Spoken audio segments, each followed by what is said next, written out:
bahasa Arab diganti bahasa Turki, adzan bahasa Arab diganti, bahkan dihapus nggak boleh adzan, kemudian masjid diganti dijadikan museum. Pokoknya orang ini anti banget dengan agama. Ini Mustafa Kemal Atatürk. Kurang lebih begitu ceritanya. Dia bengis, dia jahat kepada umat Islam, dia bengis, dia jahat kepada majelis-majelis taklim. Apapun yang ada hubungannya agama, Mustafa Kemal Atatürk ini jahatnya setengah mati. Assalamualaikum warahmatullahi wabarakatuh. Waalaikumsalam. Teman-teman semua, sekarang jam 11 lebih 3 menit malam hari. Alhamdulillah kita menyempatkan silaturahmi dengan Gus Nur. Insya Allah. Assalamualaikum warahmatullahi wabarakatuh. Waalaikumsalam warahmatullahi wabarakatuh. Ya, yang pertama kita minta maaf Gus karena ini sebenarnya jam tidur ya. Jam istirahat. Tapi kita ingin menggali informasi dan kita ingin mendapatkan wejangan lah dari Gus Nur yang kebetulan hari ini berada di Jakarta ya, karena ada satu acara. Yang pertama mungkin kita akan tanya dulu gimana kabarnya dan bagaimana perkembangannya setelah mendapatkan pembebasan bersyarat ya dari hukuman yang mempersoalkan ijazah palsu pada waktu itu. Gimana Gus kabarnya Gus? Insya Allah, Alhamdulillah. Assalamualaikum warahmatullahi wabarakatuh. Waalaikumsalam warahmatullahi wabarakatuh. Aku sila gini ya, nggak apa-apa ya.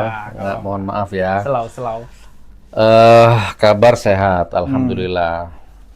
Sehat imane, sehat awae, sehat duite. Masya Allah, luar biasa. Sehat iman, sehat jasmani, sehat rohani, sehat ekonomi, insya Allah. Oke. Itu kabar kami, insya Allah. Iya. Sekarang lagi aktif kegiatan apa Gus? Sekarang seluruh sumber daya, pikiran, waktu, uang, tenaga tercurah untuk menyelesaikan pembangunan masjid yang ada di Singosari. Oke. Gitu. Setelah macet selama saya di penjara, jadi masjid itu macet. Iya. Tanggal 27 April saya bebas, tanggal 29 saya ke lokasi pembangunan masjid. Banyak rumput. Itu 2 hari setelah bebas dong? Nggih, kayak apa, ruang gedung tua kayak berhantu itu, Masya Allah. Tapi Alhamdulillah langsung start, diberikan kelancaran sama Allah. Detik ini sudah hampir selesai lantai 1. Insya Allah dalam minggu ini naik ke lantai 2. Oke, Begitu. alhamdulillah. Intinya sehat jasmani insya Allah, sehat rohani insya Allah, sehat ekonomi insya Allah, sehat imane, sehat awae, sehat duite. Alhamdulillah. Iya, ini alhamdulillah ya, tetap kita syukuri terus ya Gus. Dan insya Allah. Berarti sampai dengan sekarang nih pembangunan masih terus berjalan ya? Masih. Sampai tahap apa sekarang? Ya finishing. Oh, finishing. Itu nanti akan jadi masjid aktif 24 jam. Oke. Jadi kalau sampean ke sana jam berapapun, nggak digembok, nggak dikunci. Ada dapur umum, nggak digembok, nggak dikunci. Mau masak, mau bikin kopi, mau makan, bebas. Oke. Ada tahfidz Quran gratis. Dan lain-lainnya, banyak programnya nanti, insya Allah. Di Singosari ya Gus ya? Oke, insya Allah. Kalau kemudian kita lihat dari kesehatan, kemudian sehat awake, sehat duite, ini kan kita syukuri ya Gus. Tapi kalau ngelihat keadaan sekarang gimana Gus?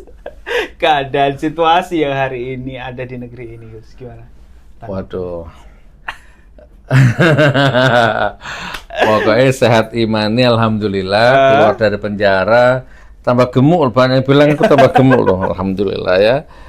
Kulit ya kayaknya tambah mulus ya, nggak ada percak-percak, alhamdulillah ya. Pokoknya sehat ekonomi disyukuri. Kalau lihat kahanan negeri ini, ada ingat sesuatu nggak? ya sekarang ini gini loh Mas. Perpolitikan di Indonesia ini kan ada panggung depan, panggung belakang. Oke. Kan gitu aja intinya, panggung depan. Ya kita hanya bisa melihat, menganalisa, menebak, mengomentari, tapi endingnya kita nggak tahu. Oke. Panggung depannya begini, panggung belakangnya bagaimana. Ya harapan kita tetap gimana Indonesia ini tempat tinggal kita ya. Oke. Jadi ya harapannya tetap sehancur-hancurnya bagaimana, serusak-rusaknya bagaimana, ya harapan kita tetap mudah-mudahan akan membaik gitu. Karena kan ada anak cucu kita yang akan meneruskan hidup di Indonesia ini. Kan gitu. Kalau saya punya uang gitu ya, punya finansial yang kuat gitu ya, kayak Firaun itu, mungkin saya sudah pindah ke Finlandia, ke Kanada, ke Belgia, gitu kan, ke Brunei Darussalam atau ke Aceh, ya kan, gitu ya. Cuma dia ada disyukuri aja. Allah pasti punya rahasia yang terbaik untuk bangsa ini itu. Walaupun secara mata lahir mengerikan, menyedihkan, memprihatinkan kondisinya. Oke. Gitu. Iya, kalau kita lihat kan memang apa yang menimpa Gus Nur ya dan beberapa teman-teman yang lain yang kemudian Gus Nur sekali lagi ya memang masih PB dan alhamdulillah sudah keluar. Dan itu terjadi tahun 2023 yang lalu ya, tepatnya di PN Surakarta yang kemudian memutuskan dimasukkan ke dalam penjara. Nah, kira-kira apa kesan-kesannya di dalam penjara itu, apa yang kemudian dilakukan di situ, dan selanjutnya apa yang bisa kita petik pelajarannya dari situ, Gus? Kalau pengalaman selama di dalam penjara sudah banyak kita share.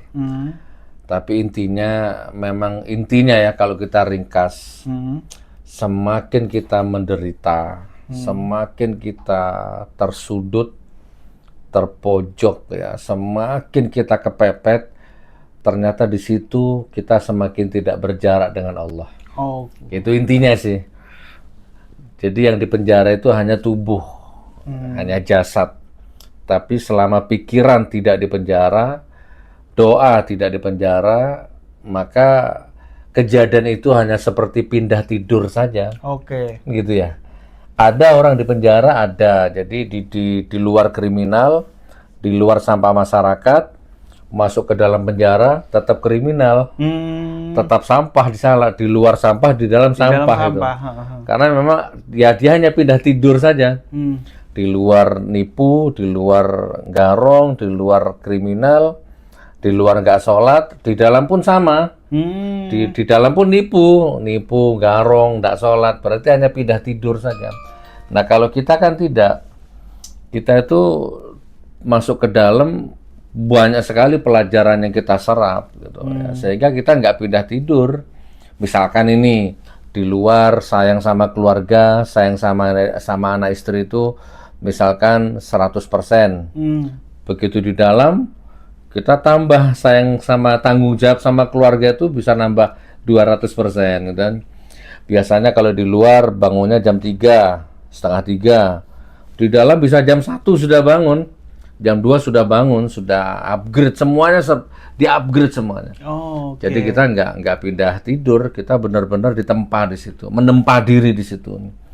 Nah, sehingga banyak sekali hikmah yang tidak bisa diukur dengan uang. Gitu ya, hutang ratusan juta tiba-tiba lunas gitu kan. Ada saja rezeki itu. Gitu Mas Arif ya. Jadi intinya saya di penjara. Dan lebih intinya lagi, detik ini, sekarang tanggal berapa nih? Ayo, 19. Hari Kamis, tanggal 19, ini intinya ya. Ini podcast kita itu intinya ini. Saya di penjara, dikuyo-kuyo selama 9 tahun ya. 9 tahun, Gus? Iya kan, 9 tahun itu masa-masa kriminalisasi full tuh. Paspor saya dicekal, saya nggak boleh keluar negeri, jadwal dakwah luar negeri gagal semua, bimbingan umroh gagal semua. Lalu saya pengajian di mana-mana dirusuhin, direcokin, dibubarkan sama ormas yang dalam tanda petik menjilat sama penguasa waktu itu ya, dekat sama penguasa. lalu beli tanah mau buat pesantren direcoki, diganggu, didemo, ditolak, dilaporkan sana, dilaporkan sini, dipanggil sana, dipanggil sini, dipenjara 2 kali. Nah, kan hampir kurang lebih 9 tahun itu. Nah, akhirnya terjadi juga saya divonis, dituntut 10 tahun, divonis 6 tahun, lalu banding, alhamdulillah dikurangi 2 tahun, tinggal 4 tahun sekian. Subsidiar 400 juta itu 4 bulan, belum laptop, kamera, semua handphone disita semua. Oke, lalu saya jalani penjara 3 kali lebaran tanpa berkumpul dengan keluarga. Nah, sekarang intinya ini, hari Kamis tanggal 19 Juni 2025, detik ini hampir jam setengah 12 malam, di Hotel Sofyan di Tebet, ketemu Mas Arif. Detik ini saya dalam kondisi sehat, akalnya sehat, insya Allah imannya sehat, jasmani sehat. Iki lek ngantem sampean saya kuat ini Mas. KO sampean ya. Masih sehat fisiknya dan insya Allah sehat iman, sehat fisik, insya Allah pelan-pelan sehat ekonomi. Detik ini, nah itu intinya. Alhamdulillah, ini di samping sehat yang kelihatan mata, sehat yang kelihatan kamera ini, ada 3 kamera ini. Yang kelihatan kamera ini hanya ujung es saja, gunung es saja. Ada kesehatan yang tidak kelihatan kamera ini yang 99% di dimensi yang lain ini. Wow, pokoknya nggak bisa dilukiskan di sini. Karena kalau saya ngomong di sini pun nggak mungkin paham, bahasanya udah beda dimensi itu. Tapi intinya aku sehat, Mas. Oke. Gitu. Dan ya kita berdoa terus lah, mudah-mudahan Gus Nur tetap sehat, baik sehat iman, sehat fisik. Karena tadi kalau kita lihat kan tanggungannya cukup banyak ya. Di samping keluarga, umat, kemudian tadi ada pembangunan masjid 24 jam, dan tentunya kita lihat masyarakat juga tentu amar ma'ruf nahi mungkar supaya terus berjalan, dan kita tahu Gus Nur selalu berada di posisi itu. Ini Mas Ari bingung nih, mau masuk lewat mana, kapan masuknya. Ini baru mau masuk nih. Dia mau mancing-mancing saya, Mas. Mana ini politiknya mana? Bahasa Blokosutonya mana? Dari auranya ada. Belum nanya sudah terasa oleh saya ini. Iya. Saya jadi teringat Gus sebenarnya. Selama 9 tahun tadi yang sudah dijalani Gus Nur, tadi kan sempat disampaikan kalau mengingatkan saya pada satu sosok pemimpin ya, dan penguasa, yang mana penguasa ini juga bukan hanya 1-2 tapi banyak ulama, bahkan khalifah sebelumnya, yaitu kalau nggak salah Sultan Abdul Hamid II itu juga justru dilengsarkan, dan akhirnya pada akhir hayatnya dia berada pada akhir hayat yang cukup mengenaskan. Oke, jadi gini. Mustafa Kemal Atatürk. Nah, mungkin Gus Nur bisa memberikan nasihat. Mustafa Kemal Atatürk. Iya. Ya, intinya gini, Mas. Ada beberapa poin. Saya buat random aja ya. Oke. Intinya, hukum tabur tuai itu pasti ada. Kalau ayatnya itu famay ya'mal mithqala dzarratin khairan yarah wa may ya'mal mithqala dzarratin syarran yarah. Jadi tabur tuai itu ada. Kamu berbuat baik, kamu berbuat buruk, sekecil apapun, pasti kamu akan menuai. Jadi kalau kamu tanam lombok, panen lombok. Kalau kamu tanam angin, panen badai. Kalau kamu tanam riak-riak kecil, maka kamu akan panen gelombang.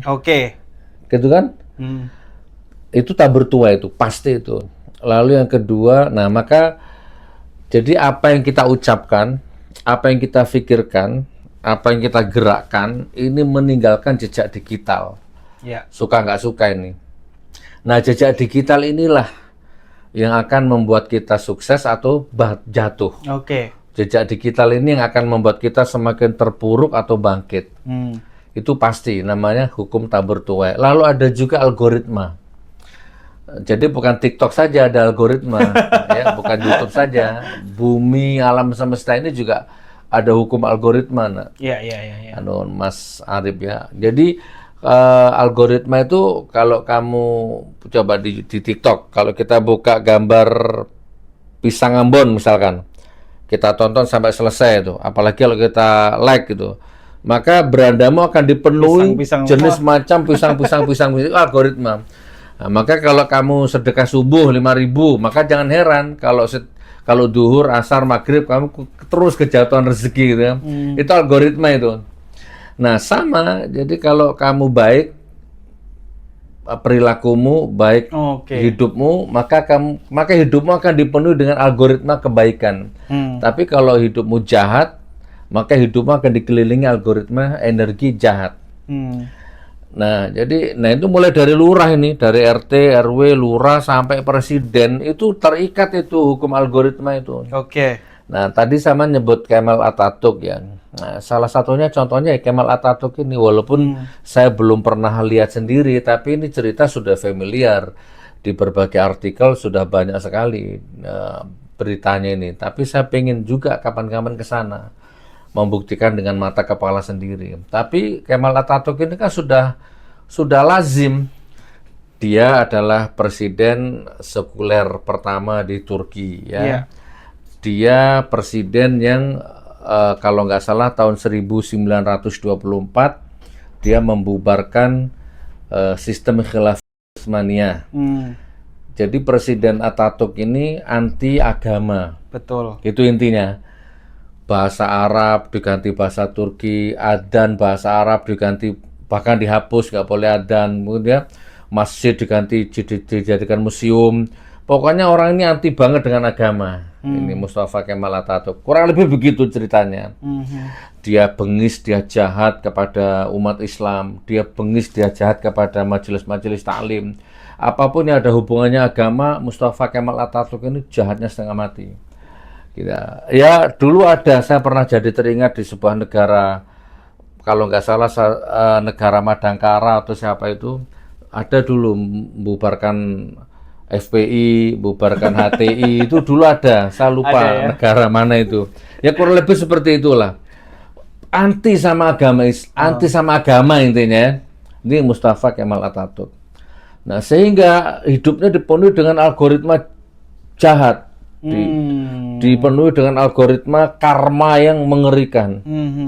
Nah, singkat cerita, klimaksnya kalau tidak salah dia terkena penyakit sirosis hati, itu kalau nggak salah itu. Sirosis hati. Jadi tiba-tiba membengkak seluruh tubuhnya, muncul bercak-bercak, muncul nanah, dia rasa gatal yang menyiksa, digaruk-garuk gitu, antara gatal dan panas. Rasa gatal yang teramat sangat dan rasa panas yang menguasai tubuhnya itu. Dia itu seorang presiden loh, duitnya banyak, unlimited, tapi tidak bisa menyembuhkan penyakitnya itu. Tidak bisa mendatangkan hawa sejuknya. Panas terus garuk-garuk. Makanya sampai dalam satu artikel yang saya baca, dia minta hijrah ke tengah lautan yang dingin, dia ingin dapat angin, tetap nggak bisa, panas gitu. Intinya gini, karena selama dia menjabat jadi pemimpin, dia bengis, dia jahat, dolim dengan rakyat, dolim dengan umat Islam ya, dolim dengan agama Allah. Intinya itu kalau saya ringkas. Sehingga di akhir-akhir masa jabatannya hidupnya tersiksa. Kan gitu intinya, tersiksa dan terhina. Wah, sampai akhirnya coba kalau saya salah dikoreksi, tanggal 10 November 1936 meninggal. Ya, meninggalnya pun sampai sekarang masih kontroversial itu. Yang paling umum kita dengar mengeluarkan bau busuk yang menyengat. Bumi menolak. Setiap dikubur dimuntahkan sama buminya. Wallahualam, saya belum melihat benar ya. Cuman ini sejarah mencatat begitu, dan nggak satu orang yang ngomongnya, tapi banyak orang ya, banyak jurnal yang menulis tentang itu. Setiap dikubur keluar lagi, bumi memuntahkan, bumi menolak ini orang ini. Loh, yang punya bumi Allah, Yang punya bumi Tuhan, tapi dia anti sama Allah, anti sama Tuhan. Mungkin secara algoritma tadi ya bumi nolak dia akhirnya. Sampai akhirnya terpaksa dia ditanam selama 15 tahun, kalau tidak salah itu di salah satu yang saya baca, di dalam peti baja. Karena memang baunya itu menyengat sekali. Kurang lebih 15 tahun sampai akhirnya sekarang dikubur di daerah Ankara. Bukan Ankasit atau apa gitu ya. Itu di beton. Karena mengeluarkan bau busuk terus, jadi di beton sampai sekarang. Allah Akbar. Dan banyak lagi sebenarnya kisah-kisah seperti ini. Ada Firaun juga ya kan, ada Mustafa Kemal Atatürk, ada lagi nih Abdul Gamal Nasr atau siapa itu yang menggantung Said Qutb itu. Oh iya. Ya kan, ada ulama Mesir yang padahal ini teman kuliah ini. Akhirnya yang satu jadi presiden, yang satu jadi rezim. Nah, yang Said Qutb ini jadi ulama yang lurus ya. Diajak gabung ke paham sekuler, nggak mau Said Qutb ini. Akhirnya begitulah, difitnah, teroris radikal, dituduh, ditangkap, disiksa di dalam penjara, sampai akhirnya digantung juga oleh rezim yang bengis. Kayaknya memang sudah sejarah ini terulang terus ini. Ya. Hanya beda peran, beda waktu, beda orang, tapi tetap di mana ada penguasa zalim, pasti di situ ada orang Islam yang teraniaya. Ada, ya begitulah. Nah, tapi intinya yang kita bahas ini, Mustafa Kemal Atatürk sampai detik ini namanya hina. Sampai detik ini. Termasuk Abu Jahal, Abu Lahab. Jadi mereka ini sampah peradaban sejarah yang tidak mungkin bisa diharumkan lagi namanya. Jadi gini Mas, tak kasih wacana ya. Coba Mas, siapa di dunia ini, bukan di Indonesia, di dunia ini, coba saya cari ya di dunia ini, boleh profesor, boleh doktor, boleh LC, boleh ulama, boleh apapun yang ilmunya setinggi langit. Coba seluruh samudra di bumi ini kumpulkan jadi satu, airnya jadikan tinta. Lalu hamparan bumi yang tanpa baca ini jadikan hamparan kertasnya. Silakan kamu nulis kitab, nulis ilmu, nulis jurnal, nulis apa saja silakan. Bisa nggak kamu memuliakan Abu Jahal, Abu Lahab? Oh, nggak bisa. Ya. Coba siapa? Abu Jahal, Abu Lahab. Nah, muliakan coba. Abu Jahal, Abu Lahab itu kan sudah dinas sama Allah, terhina dari dulu sampai nanti kiamat. Bisa nggak ada nggak orang yang ilmunya sampai ke langit kira-kira bisa membalik sejarah itu bahwa Abu Jahal itu orang baik? Nggak bisa. Nah, Mustafa Kemal Atatürk ini ya begini nih, walaupun tapi intinya hina, terhina. Kayaknya saya nggak pernah dengar Mustafa Kemal Atatürk itu orang baik gitu, nggak pernah dengar tuh. Yang dengar mesti bau busuk, penyakit kulit yang menjijikkan. Hanya itu aja yang masuk ke otak ini. Nah, ini harusnya dijadikan pelajaran oleh pemimpin-pemimpin di negara lain gitu loh. Kamu jangan tiru tuh Mustafa Kemal Atatürk itu. Kamu benci sama agama, benci sama syariat, kamu tuh gampang sekali menjarakan orang. Rakyatmu sendiri kamu penjara, rakyatmu sendiri kamu kuyo-kuyo. Yang kamu penjara itu punya anak, punya istri, ya kan? Kamu pisahkan. Ya kan, dan akhirnya nanti kamu akan dibalas sama alam, dibalas sama Allah. Nanti kamu seperti Mustafa Kemal Atatürk itu. Ya, tiba-tiba tubuhmu melepuh, tiba-tiba tubuhmu terkelupas, tiba-tiba kamu terserang rasa gatal yang menyengat, tiba-tiba terserang rasa panas yang nggak enak, gerah terus, padahal rumahmu AC-nya dingin. Padahal uangmu itu banyak, ribuan triliun gitu ya, mungkin dipakai beli Indonesia ini cukup duitmu, tapi anehnya duitmu nggak bisa membeli resep obat yang bisa menyembuhkan penyakitmu itu loh. Jadi tiap hari mengeluarkan bau busuk, ya kan? Udah orangnya masih hidup ini, orangnya masih hidup. Cuman jiwanya sudah mati, Mas. Tatapan matanya kosong, itu kan? Karena zombie dia tuh. Mustafa Kemal Atatürk maksudnya. Iya. Nah itu loh teman-teman. Ini perhatikan dengan serius ini masalah ini ya, siapapun. Paham betul? Paham banget. Ya, saya coba ini ya mengambil pelajaran dari apa yang disampaikan Gus Nur. Jadi ada mirip pepatah Jawa ya. Kalau pepatah Jawa itu ada pepatah yang bunyinya ngunduh wong itu ngunduh wohing pakarti. Jadi siapa yang menanam pasti dialah yang akan memetik hasilnya. Seperti apa tadi yang dijelaskan oleh Gus Nur tadi, misalnya Mustafa Kemal Atatürk ini kan salah satu pemimpin yang ketika dia memimpin menggunakan kekuasaannya untuk berlaku dolim, bukan hanya kepada rakyat, tapi terkhusus kepada umat Islam pada waktu itu dan ajaran Islam pada waktu itu. Ormas-ormas Islam dibubarkan, majelis taklim dibubarkan, ulama-ulama ditangkapin, ya kan? Di penjara.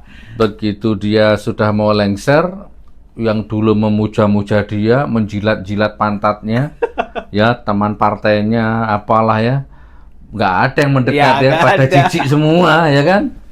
Nggak ada, Masya Allah. Nah, itulah kurang lebihnya. Itulah yang kemudian menjadi pesan dan pengingat bagi pemimpin-pemimpin dimanapun supaya untuk menjadi pelajaran. Jadi kan kalau kita lihat pelajaran itu bukan hanya sekarang, tapi pelajaran itu bisa kita ambil di masa lalu. Nah itu kan yang ada di dalam Al-Quran kan begitu juga.